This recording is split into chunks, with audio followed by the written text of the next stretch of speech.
तो आज हम डिस्कस करेंगे जावा लूप्स के बारे में कि जावा लूप्स क्या होती हैं और इसमें इसकी कौन कौन सी टाइप्स हैं और उसको हम कैसे कैसे यूज़ कर सकते हैं। मोस्टली जो हम जावा लूप्स यूज़ करते हैं वो इसलिए यूज़ करते हैं कि जब हमने एक काम मल्टीपल टाइम्स जो है ना वो करवाना हो तो उसके लिए फिर हम लूप्स यूज़ करते हैं। इससे फिर ये होता है कि हमारा टाइम जो है वो टाइम भी कम लगता है और जो कोड भी है जो वो इजीली रीडेबल हो जाता है। What is loop? Loops can execute a block of code as long as a specified condition is reached.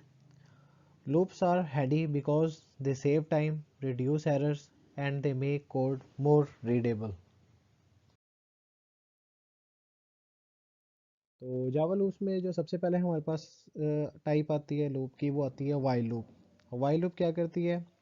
ये एक स्पेसिफाइड कंडीशन अगर हमारी ट्रू हो जाती है तो उसके बाद जो कोड ऑफ ब्लॉक होता है वो जो एग्जीक्यूट हो जाता है। अब इसमें ये इससे हम क्यों यूज़ करें, इफ एल्स में भी यही हो रहा था कि कंडीशन ट्रू हो रही थी तो आगे यूज़ हो रहा था। लेकिन इसमें ये होता है कि अगर ये कंडीशन ट्रू हो जाती है तो ब्लॉक ऑफ कोड एग्जीक्यूट होने के बाद इसको जो है ना ये दोबारा रिटर्न हो जाती है कंडीशन पर, जब यानी कि जब तक वो कंडीशन ट्रू रहती है ये बार बार जो है ये हमारा ब्लॉक ऑफ कोड जो है एग्जीक्यूट होता रहेगा। अब कैसे होता है इसके लिए नीचे एग्जांपल दी गई है। आप देखिए एग्जांपल में उसने कहा है कि जी int I is equal to zero, यानी कि हमारे पास एक वेरिएबल है जिसकी वैल्यू ज़ीरो है। उसके बाद हमने कंडीशन में क्या लगाई है? कंडीशन हमने ये लगाई है कि while I is less than is equal to five, यानी कि जो भी इंटीजर है हमारा जो अभी हमने ज़ीरो लिया हुआ है अगर जब तक ये फाइव से लेस है ये ब्लॉक ऑफ कोड जो है ये प्रिंट होता रहे। जैसे कि इसमें हमने प्रिंट आई करवाई यानी कि आई की जो वैल्यू है वो प्रिंट होती रहे। लेकिन इसमें लो पे आपने एक चीज़ का हमेशा जो है ख्याल रखना है, आपने इंक्रीमेंट या डिक्रीमेंट ऑपरेटर जो है ना आपने यूज़ करना है। इससे ये होगा कि आपकी जो कंडीशन है उसकी वैल्यू जो है चेंज होती रहेगी और जब तक आप जितनी टाइम आपने चलानी है वो लूप वो उस टाइम तक जब तक आपकी कंडीशन ट्रू नहीं होती वो जो है आपकी वो लूप जो है वो रन होती रहेगी। अब जब ये प्रोग्राम हम पूरा हमारा जब हम इसको रन करते हैं तो इसमें सबसे पहले आई की वैल्यू ज़ीरो थी, less than is equal to five.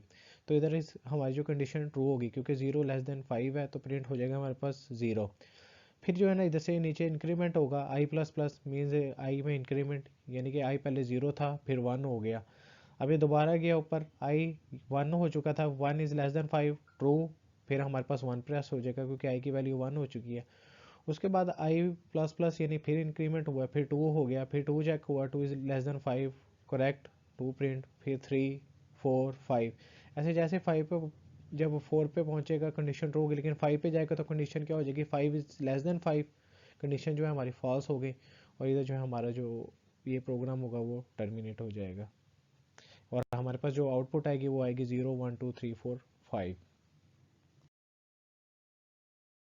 उसके बाद हमारे पास आ जाती है डू वाइल। डू वाइल में क्या होता है? काम तो सेम वही होता है लूपिंग वाला कि इसमें भी कंडीशन चेक होनी है, लेकिन इसमें फ़र्क ये है कि पहले जो है वो डू यानी कि पहले जो है वो एक बार जो है ना ब्लॉक ऑफ कोड हमारा जो है ना वो एग्जीक्यूट हो जाएगा, उसमें जो भी चीज़ होगी वो हमारे पास प्रिंट हो जाएगी। उसके बाद जो है ना फिर हमारी कंडीशन चेक होगी। अगर वो कंडीशन ट्रू हो जाती है तो हमारी जो लूप है वो दोबारा से रन होगी, अदरवाइज़ अगर वो कंडीशन फॉल्स हो जाएगी तो हमारा जो प्रोग्राम है वो टर्मिनेट हो जाएगा। तो अगर इसकी हम एग्जांपल देखें, इसके एग्जांपल में कैसे है, इसमें हम सेम उसी वाली एग्जांपल को जो हमने लास्ट में डिस्कस की थी सेम उसी एग्जांपल को लेते हैं इधर। अब उसको हम डू वाइल से करवाते हैं। देखें हमने जैसे int I is equal to zero, यानी इधर हम इंट ए ने हमने एक इंट वेरिएबल लिया और उसकी वैल्यू थी ज़ीरो इनिशियलाइज करवाई। अब हमने लिख रहे हैं जी डू, डू के बाद हमने लिखा है ब्लॉक ऑफ कोड।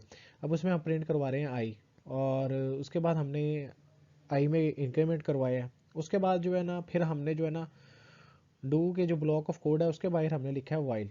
वाइल में हमने सेम कंडीशन लगाई है I is less than is equal to five. अब इसमें क्या होगा? सबसे पहले हमने जो आई लिया है ज़ीरो, उसके बाद हमने डू लिखा है और हमारे पास जो पहली जो स्टेटमेंट है ब्लॉक ऑफ कोड में वो है प्रिंट की। प्रिंट क्या करवा रही है? आई, यानी कि ज़ीरो प्रिंट हो गया। उसके बाद उसमें प्लस प्लस हुआ है और अब जो वैल्यू हमारी वन होगी। अब वो वाइल में आने के बाद उसकी जो वैल्यू हो गई है वन। अब वो कंडीशन चेक हो रही है while one is less than is equal to five, condition यानी ट्रू हो गई है हमारी जो है ना ऊपर दोबारा लूप ऊपर जाएगी और हमारा जो है ना 1 प्रिंट हो जाएगा, फिर प्लस इंक्रीमेंट होगा, फिर नीचे आएगी, फिर 2 चेक करेगी, फिर 3 4 5 पे जाके फॉल्स हो गया, और हमारे पास जो इस टाइम भी जो है रिजल्ट है वो सेम जो है ना 0 1 2 3 4 5 आ जाएगा। लेकिन अगर इस जगह पे देखते कि हमारी जो कंडीशन है शुरू में ही अगर हमने 1 लिया होता, यानी कि int is equal to I is equal to 1 होता, और हमारे पास जो है ना वाइल जो है इसमें हमने कंडीशन 1 तक लगाई थी, यानी कि I is less than is equal to 1, तो जब पहली दफ़ा आता तो 0 तो प्रिंट हो जाता। लेकिन जैसे ही इधर हमारे पास आई प्लस प्लस यानी कि इंक्रीमेंट होता 1 होता, और इधर हमारे पास जब वो चेक होती कंडीशन तो उसमें हो जाता 1 इज़ लेस देन 1, तो कंडीशन हमारी फॉल्स हो जाती है और हमारे पास जो है ना वो 0 प्रिंट हो जाता। लेकिन अगर हम इसी एग्जांपल को अगर वाइल में देखें तो अगर हमारी कंडीशन शुरू में फॉल्स हो जाती तो हमारे पास कुछ भी प्रिंट नहीं होना था, लेकिन इसमें हमारे पास 0 प्रिंट हो जाएगा। तो इन दोनों में यही फ़र्क है कि इसमें जो हमारा कोड जो है ना डू वाइल में जो एक बार जो पहले एग्जीक्यूट हो चुका होता है कंडीशन चेक होने से पहले। इसके बाद हमारे पास जो लूप आ जाती है वो फॉर लूप है। फॉर लूप भी सेम ही वैसे ही काम करती है, लेकिन ये देख इसमें ये होता है कि सबसे सिंपल और इजी है। इसमें ये होता है कि हमने एक ही जो है लाइन में ना तीनों स्टेटमेंट्स हमने लिखनी होती है अपनी, जिसमें हमारे पास सबसे पहले स्टेटमेंट 1 में मोस्टली जो हम चीज़ यूज़ करते हैं वो हम जो है वेरिएबल को इनिशियलाइज़ करवाते हैं, और सेकंड में जो है हम कंडीशन लगाते हैं, और जो थर्ड स्टेटमेंट होती है वो हमारी इंक्रीमेंट या डिक्रीमेंट के लिए होती है। इसमें जो इसका सिंटैक्स है उसमें ये है कि ये 4 के बाद स्टेटमेंट 1 2 3 कॉमे के साथ जो सेमी कॉलन के साथ लिख देते हैं। उसमें ये होता है कि सबसे पहले जैसे ही हम प्रोग्राम को रन करते हैं तो हमारे स्टेटमेंट 1 यानी जिधर हमने वेरिएबल इनिशियलाइज करवाया होता है, यानी कि int is equal to I for example, वो हमारा जो है सबसे पहले वो एग्जीक्यूट होती है। उसके बाद हमारी कंडीशन चेक होती है जो भी हमने लगाई होती है। अगर वो कंडीशन ट्रू हो जाती है तो कोड ऑफ ब्लॉक जो है हमारा एग्जीक्यूट हो जाएगा, और उसके बाद एग्जीक्यूट होने के बाद जो है हमारी जो थर्ड स्टेटमेंट है वो एग्जीक्यूट होगी जिसमें हमने इंक्रीमेंट लगाया होगा। उस इंक्रीमेंट होने के बाद हमारी स्टेटमेंट 1 दोबारा से जो स्टेटमेंट 2 है वो चेक होगी, और फिर अगर वो ट्रू हो जाती है तो फिर जो कोड है वो नीचे चला जाएगा, यानी कि ब्लॉक ऑफ कोड जो है वो एग्जीक्यूट होगा, जो चीज़ हमने प्रिंट करवाई वो प्रिंट होगी, फिर हमारी जो है स्टेटमेंट 3 के पास जाएगी, और ये जब तक कंडीशन ट्रू रहेगी स्टेटमेंट 2 में हमारी जो कोड ब्लॉक जो है वो एग्जीक्यूट होता रहेगा।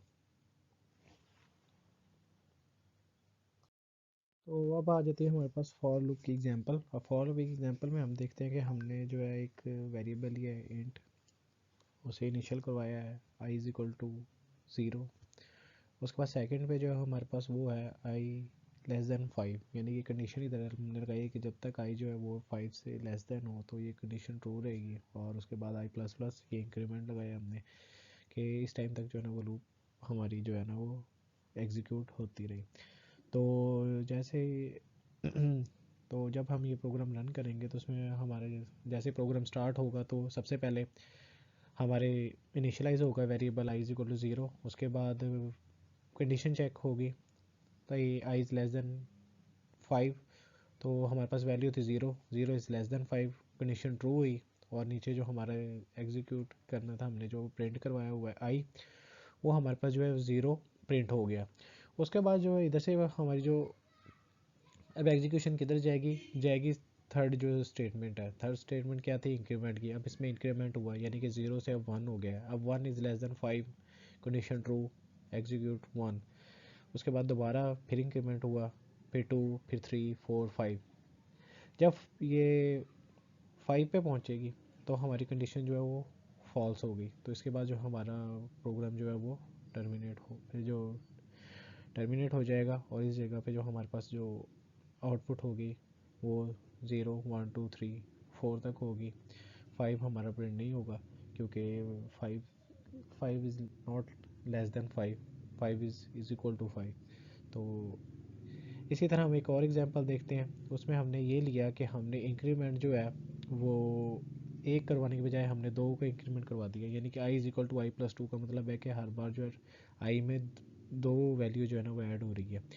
तो ये हम मोस्टली किस लिए करवाते हैं, जब हमने इवन नंबर्स को प्रिंट करवाना हो या इवन नंबर्स के जितने भी ऑपरेशन, यानी कि हमने देखना होगा जी ज़ीरो, काफ़ी दफ़ा आपको प्रोग्राम मिलेंगे कि जी आपने 0 से 100 तक जितने इवन नंबर्स हैं उनको निकाल के देना है, या फिर आपने उनका सिर्फ सम निकालना है। तो उसके लिए हम क्या करेंगे, हम 2 का अगर इंक्रीमेंट करें, 0 में हम 2 प्लस करेंगे तो 2 आ जाएगा, 2 के बाद अगर 2 में 2 प्लस होगा तो 4 आ जाएगा, यानी कि सारे इवन नंबर्स हमारे पास आते जाएंगे। तो इसमें अगर हम देखें तो अब हमारे पास क्या हो रहा है, इंट हमने वही आई इज इक्वल टू 0 लिया, I is less than is equal to 10, यानी इधर हमने कंडीशन में क्या लगा दिया, less than is equal to 10 हो तो कंडीशन हमारी ट्रू है। और तो अब जब रन होगा तो सबसे पहले आई 0 था, condition 0 is less than is equal to 10, condition true, print हो गया 0। उसके बाद इंक्रीमेंट 2 का हो गया, 2 आ गया, 2 is less than is equal to 10, check हुआ, कंडीशन ट्रू है तो हमारे पास 2 प्रिंट हुआ। दोबारा गई कंडीशन इंक्रीमेंट ऑपरेटर के पास, इंक्रीमेंट ऑपरेटर में फिर 2 का जो है ना वो हमारे पास इंक्रीज़ हुआ, और उसमें जो है ना फिर 4 हो गया, 4 less than is equal to 10, ऐसे 4 फिर 6 फिर 8 फिर 10, क्योंकि 10 भी less than is equal to, less than नहीं है लेकिन इक्वल टू है तो कंडीशन इधर भी ट्रू टू 10 भी हो जाएगा हमारे फ्रेंड। लेकिन फिर जैसे 12 हो गया तो 12 हमारा ग्रेटर हो गया तो कंडीशन फॉल्स हो जाएगी और हमारा इधर प्रोग्राम जो है टर्मिनेट हो जाएगा, और हमारे पास आउटपुट जो आ जाएगी वो 0 2 4 6 8 और 10 आ जाएगी। उसके बाद हमारे पास आ जाती है फॉर ईच लूप। ये मोस्टली जो ये वाली लूप यूज़ होती है ये होती है अरे के लिए। इसमें ये होता है कि आपने जब किसी अरे के सारे एलिमेंट्स जो हैं जितने उसमें हैं वो आपने अगर उसको प्रिंट करवाना हो तो उसके लिए आप ये यूज़ कर सकते हैं, यानी कि अरे फंक्शनैलिटी के लिए आप इसको यूज़ कर सकते हैं। तो अगर इसमें इसका सिंटैक्स देखें तो इसमें सबसे पहले वैसे ही फोर लिखेंगे, उसके बाद टाइप आएगी वेरिएबल की, उसके बाद वेरिएबल का नेम, और उसके बाद लास्ट में जो आएगा उसमें वो अरे नेम आ जाएगा, यानी जिस अरे के आपने एलिमेंट्स को जो है ना यूज़ करना है। तो अगर हम इसके एग्जांपल देखें तो एग्जांपल में हमने लिया, देखिए स्ट्रिंग टाइप की एक हमने अरे बनाई है, ये डबल जो ये आपको ये ब्रैकेट्स नज़र आ रही हैं, ये पैरेंथेसिस स्क्वायर, ये अरे का साइन है। इसके बारे में हम आगे से डिटेल से पढ़ेंगे इस लूप के बारे में, आज सिर्फ एक ओवरव्यू दे रहा हूँ क्योंकि एक टाइप है हमारे पास जो हम यूज़ कर सकते हैं। तो इस जगह पे हमने कार्स जो है ना ये एक हमारा अरे का नेम है, ये स्ट्रिंग टाइप है अरे की, और ये कार जो है हमारा ये नेम है अरे का, और इसके अंदर जो हमारे पास इसके जो पैरामीटर्स है उसमें हमारे पास क्या क्या है, उसमें सबसे पहले वॉल्वो, ये कंपनीज के नेम है, BMW है, फोर्ड है और मजदा है। तो अब हमने ये सारे जो है ना इसके स्ट्रिंग के अंदर जो भी चीज़ें हैं जो पैरामीटर्स पड़े हैं हमने इसको प्रिंट करवाना है। तो हम इसमें क्या करेंगे, हमने सबसे पहले फोर लिखना है उसमें स्ट्रिंग टाइप की, क्योंकि अरे थी इसलिए हमने स्ट्रिंग टाइप का एक वेरिएबल लिया आई, उसके आगे हमने लिख दिया कार्स, कार्स यानी कि अरे का नेम। अब हम प्रिंट करवा रहे हैं किसको, आई को, यानी कि आई उस टाइम तक प्रिंट होता रहेगा जब तक अरे के अंदर जितने भी एलिमेंट्स हैं वो सारे के सारे प्रिंट ना हो जाए। यानी कि इस वाले प्रोग्राम को अगर रन करेंगे तो उसका हमारे पास जो आउटपुट आएगी उसमें हमारे पास लिखा आएगा जी वॉल्वो, BMW, फोर्ड और मजदा, यानी कि इसकी जो है ना ये आउटपुट होगी। उसके बाद आ जाती है एक्सरसाइज जो ये आप लोगों ने खुद सॉल्व करनी है और ट्राई करना है इसको कि ये कैसे एक जो है वाइल लूप जो है वो काम करती है और फॉर लूप कैसे काम करती है।